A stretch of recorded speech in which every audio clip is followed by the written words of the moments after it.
Danné Montague-King has worked with many of the world's premier physicians and surgeons to elevate the standards of skin therapy. His state-of-the-art research has been editorialized worldwide.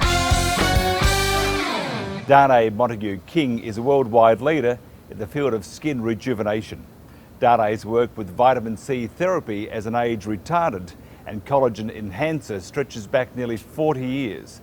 As an advocate for professional skin therapists and the consumer, he is fought to expose the many claims that are prevalent within the industry. He was the first journalist to alert Europe and Asia to the powers of alpha-hydroxy acids for professional use, yet was the only person to caution against its use in home care products. And with me right now we have Danné. Danné, great to see you. It's great to be here. You're looking very spiffing today. As opposed to what? Gorgeous. Well, not bad for an old man. How old are you? I'm 66. Wow. So how do you do it? It's maintenance. Anything after 60 is basically a patch job anyway.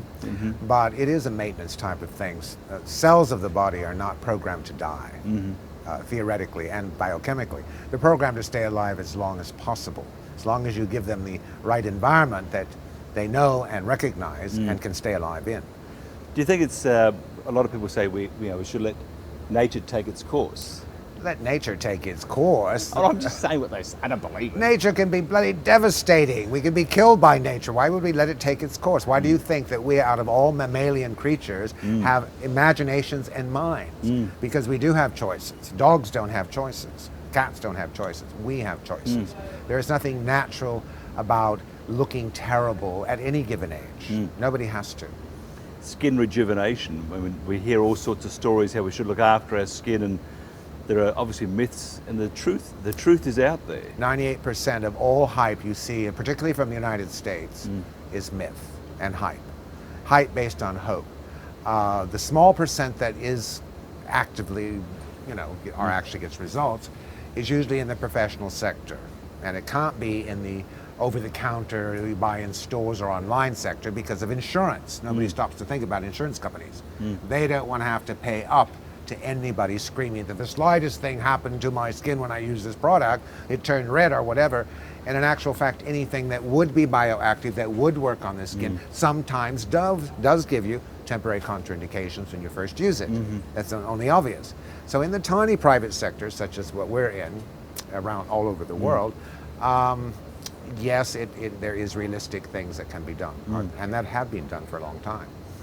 Okay, because I'm a guy, and most men are we're a bit thick at times, as we'd say. But what is alpha-hydroxy acid, or what are alpha-hydroxy acids? Well, actually, that's kind of, if given it to the media people now, they would say, oh, that's already out of date, nobody talks about that anymore, but they still do, of course.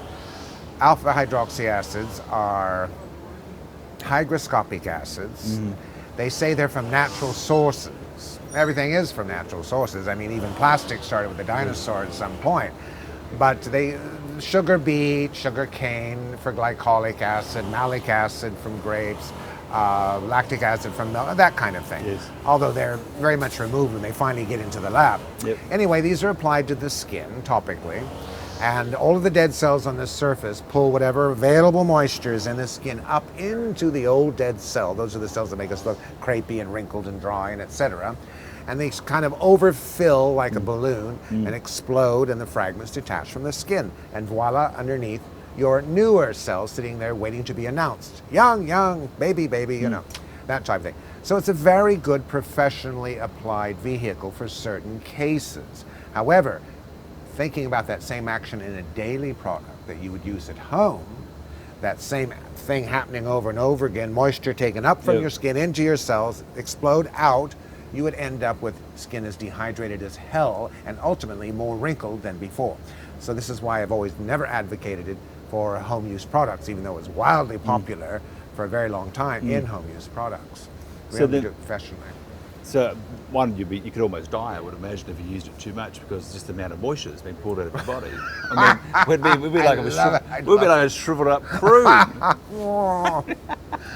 I love that image. It doesn't quite go that far. It's only these are my neighbours, Mr. and Mrs. Prune. But what's so different about your approach to skincare from others? I think my approach, God, it's been so long since I started this journey 40 years ago. My approach actually was carried in on the shoulders of many, many giants in science. Nobody related to skin or anything like that. I mean, my colleagues have enriched our educational concepts hugely. And that word concept is the crux of everything, the difference that you mentioned. That's why Danné, or DMK, is different, because we are all about a concept of skin revision, not a bunch of products. Products are just tools. You know, a plastic surgeon wouldn't sit up in front of a class of pre-med students and hold his scalpel up and talk about it for 2 hours. That's his knife. Who cares? I don't care. It could be German tungsten or the best steel. He would instead talk about his technique of undermining tissue, of suturing, whatever. His concept of surgery. And we're the same way. We are ongoing educators with all of our people all over the world. Some of them are the finest doctors. This aging thing, that's the least of what we do. That to me is nothing. It's our scar revision, people with hideous scars from war, from car crashes, fires, where they've had huge skin transplants with high ridges of hypertrophic scarring around them that pull their tissue. And one lady in the Ukraine, young, beautiful girl, she couldn't move her arm out at all without the breast pulling completely over, because all under had been burned and then tissue transplant, and the scar tissue that formed, saved her life, but she was completely without a life. 6 months after DMK skin revision, about 80% of that was completely gone. The lividity was gone, full mobility. I mean, this is life-changing. She had a life now, and we can go in case after case of this. And this isn't all from me. This is from our practitioners and people around the world in the various clinics. And we're proud of that.